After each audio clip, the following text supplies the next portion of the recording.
안녕하세요. 모더네이터입니다. 이번 영상은 Node.js의 기본적인 것들에 대해서 좀 알아보려고 합니다. 일단 그 전에 앞서서 제가 지금 유니티에서 작업하고 있는 게 좀 있어가지고 좀 컴퓨팅 리소스를 조금 쓰고 있어서 다소 뭐랄까 좀 화면이 끊기거나 뭐 그럴 수 있으니까 약간 양해를 부탁드리고요. 일단 Node.js가 무엇인가에 대해서 간단하게 설명을 드리면 일단 여기가 Node.js의 공식 홈페이지인데요. 여기 써있긴 에는 Node.js는 자바스크립트 런타임 빌트 크롬의 V8 자바스크립트 엔진으로 만들어진 자바스크립트 런타임 이라 보시면 되고요. 여기 보시면은 이벤트 드라이브인가 논 블로킹 IO 모델을 써서 굉장히 가볍고 효율적으로 돌아간다라고 되어 있습니다. 이게 무슨 말이냐 하면은 일단 Node.js 같은 경우는 일단 간단하게 말씀드리면은 자바스크립트를 써서 이제 애플리케이션을 개발할 수 있게 해주는 뭐랄까 일종의 뭐랄까요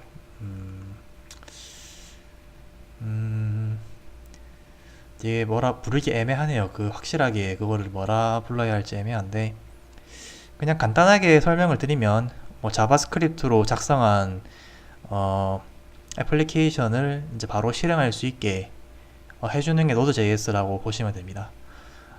그래서 일단 Node.js는 이제 그 자바스크립트를 당연히 쓰고 있고 이제 그 자바스크립트 같은 경우는 이렇게 써있지만 엔진이라는 게 있는데 이 엔진이라는 게 뭐냐 뭐 어려울 건 없고요. 그냥 말 그대로 자바스크립트를 해석하고 실행할 수 있는 프로그램을 그냥 자바스크립트 엔진이라 부르고요. 여기 써 있는 V8은 이제 지금 제가 화면에 보여드리고 있는 이 크롬 브라우저에 내장되어 있는 자바스크립트 엔진입니다. 뭐 V8 말고도 이런저런 엔진들이 많이 있는데 이제 그 중에 V8이 제일 유명하고 이제 Node.js는 V8을 기반으로 만들어져 있는 거지요. Node.js 같은 경우는 일단 상당히 이제 뭐랄까 고성능으로 이렇게 유명한데 Node.js가 이제 솔직히 고성능을 요구하는 애플리케이션을 개발하는데 적합한 언어는 아니고요. 아무래도 성능이 중요한 언어들은 아무래도 C나 C++로 만드는 게 아무래도 퍼포먼스 부분에서 많이 차이가 날 수밖에 없지만 일단 그래도 Node.js 같은 경우는 어, 음, 그 비동기 방식을 아주 효과적으로 제어하게 설계가 되어 있는데 이게 무슨 말이냐 자바스크립트의 이제 탄생 스토리를 잠깐 간략하게 알려드리면 원래 자바스크립트는 웹 브라우저에서 작성할 수 있는 이제 아주 간단한 스크립트 언어로 만들어졌는데 자바스크립트 같은 경우는 이제 한 가지 큰 제약이 있었어요. 그게 바로 무조건 브라우저의 스레드에서 동기화돼서 돌아간다는 단점이 하나 있었는데 이렇게 되다 보니까 이제 일반적으로 프로그램을 만들다 보면은 뭐 이제 병렬 프로그래밍이 들어가야 되면은 그냥 병렬 프로그램으로 만들면 되죠. 뭐 스레드나 뭐 프로세스를 이렇게 분기해가지고 작업을 하고 작업이 끝나면 이제 뭐 그 스레드나 프로세스를 종료시켜서 이런 식으로 작업을 주로 하는데 자바스크립트 같은 경우는 일단 태생적으로 이제 웹브라우저라는 하나의 프로그램 안에서 실행되는 이제 스크립트 언어로 시작이 됐고 그렇기 때문에 브라우저 스레드 하나밖에 그것도 그걸 공유하죠. 그것만 쓸 수 있게 이제 설계가 되다 보니까 이제 이것저것 여러 가지 그 작업이 병행될 때 이제 생길 수 있는 병목 현상을 막기 위해서 이벤트 드라이븐이라는 형식을 취하게 됐는데 쉽게 말하면 이런 거예요. 예를 들면은 플레이어란다. 그 사용자가 예를 들면은 이제 뭔가 버튼을 클릭했다고 치면은 어, 그 버튼을 언제 클릭할 수 있을지는 알 수가 없지요. 프로그래머 입장에선. 따라서 버튼을 클릭했을 때 처리해야 할 동작을 이제 바로 실행하는 게 아니라 사용자가 이제 버튼을 클릭했을 때 그때 이제 그것을 실행할 수 있게 해주는 게 이벤트 드라이브 방식인데 이게 뭐 굳이 자바스크립트만의 특징은 아니고요. 뭐 C나 C++ 같은 다른 언어도 당연히 많이 쓰는 방식이고 이제 이게 자바스크립트에서 이게 뭔 상관이 있느냐 말씀드렸지만 자바스크립트는 이제 하나의 스레드에서 모든 게 처리되어야 되는데 이제 그렇게 되다 보니까 이제 동시에 여러 가지 작업을 수행을 그러니까 쉽게 말하면 동시성이 필요한 이제 작업이 있을 수가 있거든요. 근데 그 상태에서 이제 작업이 많아지게 되면은 아무래도 이제 브라우저 입장에서 브라우저도 처리해야 될 부분이 많이 있기 때문에 웹사이트가 느려지게 됩니다. 즉 느려지게 되는데 그거를 막기 위해서 이제 그 개발자가 자바스크립트에서 특정한 이벤트 핸들러를 설정해 놓으면 이제 뒷단에서 이제 스레드가 프로그램이 동작을 하면서 즉 웹브라우저가 동작을 하면서 이제 자바스크립트에 이제 펜딩 되어 있는 즉 대기 중인 요청이 처리될 때까지 브라우저 본인이 필요한 작업들을 할 수가 있는 것이지요. 물론 스크립트 안의 기능들도 마찬가지고요. 그렇게 됨으로써 이제 브라우저는 브라우저 자신의 일도 효과적으로 처리할 수 있고 자바스크립트 애플리케이션도 그에 맞는 이제 동작들을 아무런 방해 없이 이제 빠르게 수행할 수 있는 건데 노드.js는 이제 이러한 방식에서 이제 착안을 해서 이제 만들어진 거라 보시면 됩니다. 그 노드.js를 쓰시게 되면은 이제 도큐멘테이션을 보시게 되면은 정말 많은 기능이 있는데 대부분의 API들이 동기식과 비동기식이 모두 있어요. 근데 아무래도 그냥 있지는 않겠죠. 비동기식을 써야 노드.js에 이제 제대로 된 퍼포먼스를 낼 수가 있는데 동기식으로 프로그램을 작성하면 아무래도 좋은 점은 짜기 편안한 장점이 있죠. 위에서 아래로 쭉 작성하면 되니까요. 반면에 이제 동기식을 자바스크립트처럼 이제 싱글 스레드 방식에서 동기식으로 프로그램을 작성하게 되면은 뭔가 이제 오래 걸리는 작업을 처리하고 있을 때 그 작업이 끝날 때까지 다른 작업을 수행할 수가 없습니다. 보통 일반적인 프로그램에서는 오래 걸리는 작업이 있다면 별도의 스레드나 프로세스로 분기를 시켜서 따로 작업을 처리하고 그동안에 다른 작업들을 처리하지요. 메인 프로그램에서 처리를 하는데 싱글 스레드인 자바스크립트 노드.js에서는 그렇게 할 수가 없기 때문에 동기식을 쓰게 되면은 필연적으로 이제 딜레이가 생기고 이게 퍼포먼스에 아주 나쁜 영향을 미치게 됩니다. 그래서 노드.js에서는 이제 비동기 API를 대부분 제공을 하고 대부분이 아니라 모두라고 보시면 되는데 제공을 하고 이제 그것을 통해서 작성을 하는 게 고성능 노드.js를 개발하는데 필요한 방법이라고 이해하시면 될 것 같고요. 일단 자바스크립트 노드.js 같은 경우는 일단 뭐 장점이라 해야 되나 이제 자바스크립트라는 게 상당히 오래전에 나온 언어고요. 상당히 급하게 설계된 언어다 보니까 이제 좀 맹점도 많고 단점도 많은 언어인데 이제 그런 자바스크립트를 이제 보완하기 위해서 이제 만들어진 그 협회가 있어요. ECMA 인터내셔널이라는 협회가 있는데 거기서 이제 자바스크립트 같은 경우는 원래 이제 모든 브라우저에서 딱 하고 튀어나온 게 아니라 지금은 없어진 넷스케이프라는 옛날의 웹 브라우저에서 처음 도입된 건데 이제 이게 만들어지고 나니까는 이제 다른 브라우저들도 이제 이거랑 비슷한 언어들을 이제 안에 집어넣은 거죠. 자기들 브라우저를 쓸 수 있게 쓰게 만들려고.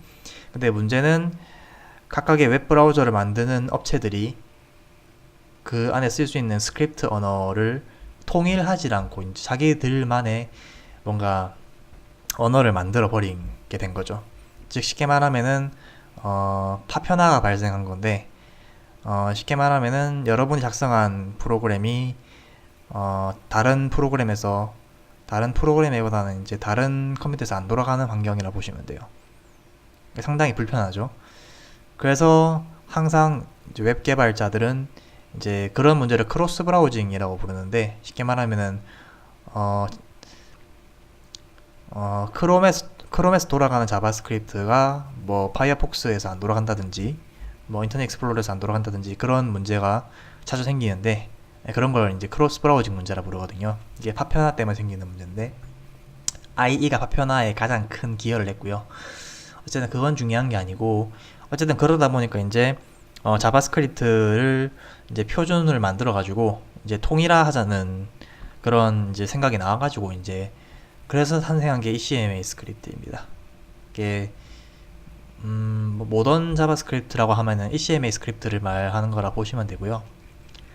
어쨌든 그래서 본론으로 돌아와서 이제 그 ECMA 스크립트라는 거는 뭐 정확하게 말하면 그냥 스펙이고요. 자바스크립트에 대한 그냥 스펙이고요. 어떤 기능이 있어야 되고 이렇게 쓰는 것이다를 정의하고 있는 그냥 일종의 문서 같은 개념이고, 이제 그거를 실제로 이제 그 자바스크립트 엔진을 만드는 구현하는 쪽에서 그거를 지켜서 결과적으로 저희가 그 기능들 쓸 수 있게 되는 건데, 그 중에 이제 Node.js가 쓰고 있는 V8 엔진, 즉 크롬이 쓰고 있는 V8 엔진은 계속해서 업데이트가 되고 있기 때문에 대부분의 이제 최신 스펙에 있는 기능들을 쓸 수가 있어요.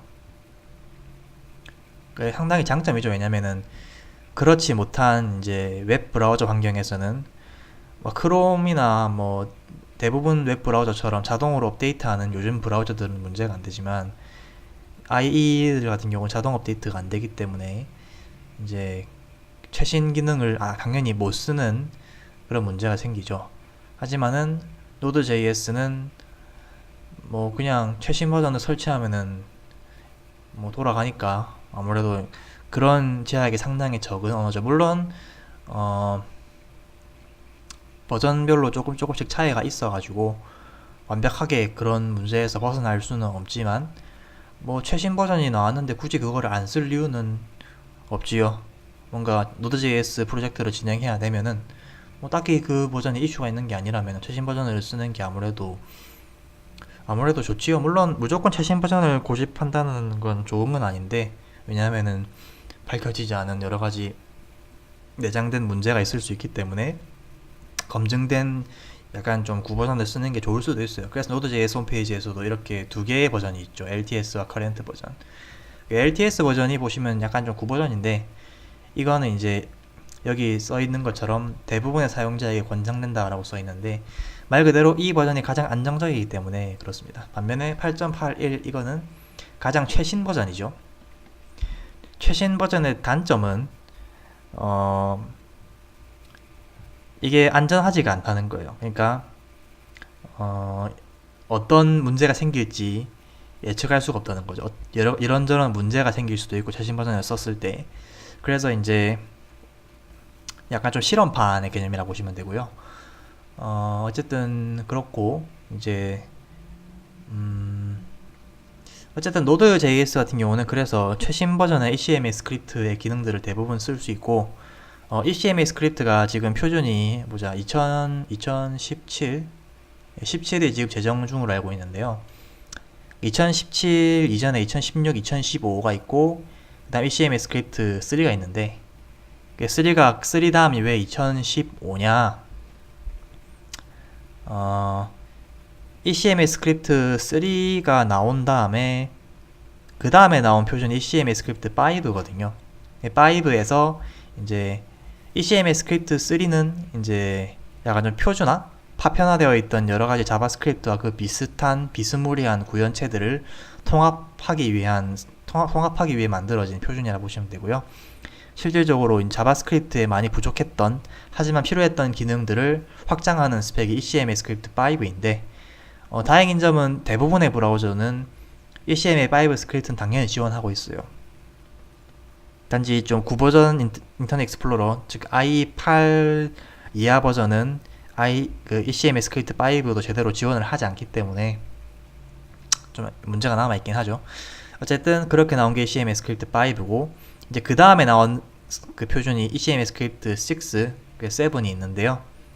6랑 7이 이게 나왔을 때 그냥 숫자로 부르면 헷갈리니까 ECMA 스크립트 6를 ECMA 스크립트 2015로 개명을 했고요. 그래서 ECMA 스크립트 2015의 이제 다음 스펙은 ES7이 아니고 ES2016이 된 거죠. 헷갈리면 안 되고요. ES5랑 ES6 때 정말 많은 기능이 추가됐는데 ES6에 특히 정말로 좋은 기능이 많이 들어가 있어요. 다행인 점은 그 최신 버전의 Node.js는 ES6의 거의 대부분 기능을 지원한다 보시면 됩니다. 그리고 여기 6.11.5 버전도 대부분 지원하고요. 그리고 이제 그 다음에 ES2015, ES7이 있는데 이거는 아직까지 대부분의 노드 버전에 지원하지 않아요. 최신 버전은 지원을 하는 걸로 알고 있는데 근데 한 가지 알아두셔야 될 거는 ES5랑 6는 아까 말씀드렸듯이 정말 많은 기능이 추가됐지만 이제 ECMA 스크립트 위원회에서 ECMA 인터내셔널에서 이제 얘네들이 이제 필요한 건 다 만든 것 같으니까 이제 1년 주기로 이제 꼬박꼬박 스펙을 내겠다라고 발표를 했기 때문에 ES 2016부터는 이제 스펙이 그렇게 내용이 많지가 않습니다. 2016 같은 경우 뭐 크게 말씀드려봐야 스펙에 추가된 거 말씀드려봐야 뭐 async await이라는 문법이랑 exponential 오퍼레이터 그리고 또 뭐가 있나요? array에 include라는 메서드가 추가됐는데 한 개 더 있던 것 같긴 한데 잘은 기억 안 나냐. 하여튼 대충 그 정도예요. ES7 즉 ECMA 스크립트 2016은 그거밖에 없고 곧 있으면 아마 또 그 2017 스펙이 나올 텐데 그것도 그렇게 내용이 많지는 않아요. 어쨌든 뭐 그렇기 때문에 그리고 async await 같은 경우는 이제 뭐 나중에 노드.js랑 자바스크립트에 대해서 다루다 보면은 언젠가 자세히 다룰 날이 올 것 같긴 한데 그냥 간단하게 말씀드리면은 이제 아까 말씀드렸던 비동기 방식을 동기식으로 처리해주는 게 이제 async await인데 이 async await이 정말 편하거든요. 써보면은 편한데 문제는 이제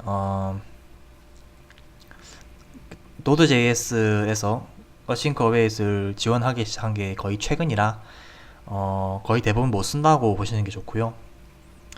다행인 점은 이제 그 async await을 대체할 수 있는 이런저런 대안체들이 있는데 그 대안체들은 대부분의 노드.js에서 쓸 수가 있습니다. 그건 그나마 다행이죠. 그래서 제가 노드.js 강좌를 진행할 때는 이제 그러한 기능들 적극 활용할 것이고요. 물론 그렇다고 해서 이제 아무래도 프로그램이라는 거는 보기 좋게 작성하는 게 아무래도 제일 좋겠죠.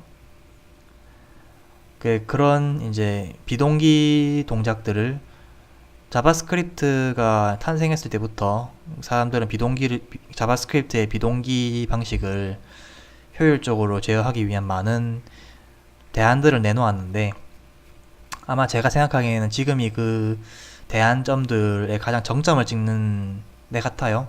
네, 아마 제가 보기에는 지금 이 async await과 그 유사한 문법보다 더 뛰어난 문법이 나올 것 같지는 않거든요. 아마 딱 지금이 뭐랄까 좀 최정점에 있는 것 같은데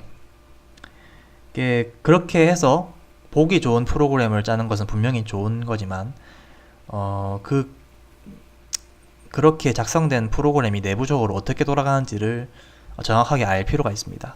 특히 async await은 겉으로 봤을 때는 이게 돌아가겠구나 싶지만은 내부적으로는 약간 좀 어떻게 돌아가는지 알지 못하면은 개발하거나 디버깅을 하는데 상당히 불편할 수가 있어요. 그래서 그런 부분들에 대해서도 꼼꼼하게 짚고 넘어갈 예정입니다. 일단 제가 준비한 내용은 여기까지고요.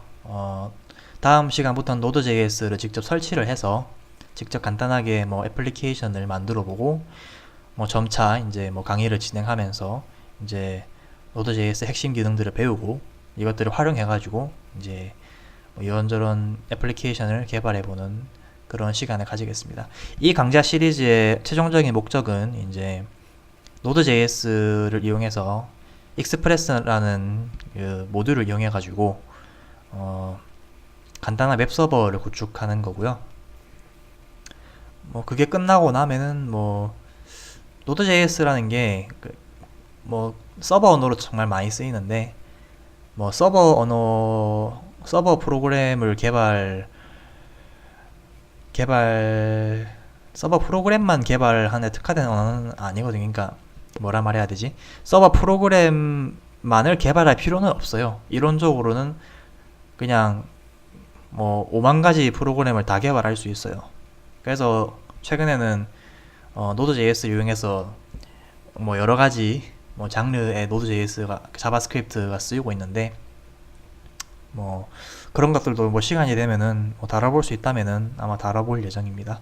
Node.js라는 게 대부분의 사람들이 게임 서버나 웹 서버 만들 때 쓴다라고 많이 생각을 하실 수가 있는데 틀린 말은 아니지만 굳이 그런 것만 만들 수 있는 건 아니고요. 이론적으로 못 만드는 건 없어요. 단지 그런 걸 많이 쓸 뿐이지. 어쨌든 제가 준비한 강의는 여기까지고요.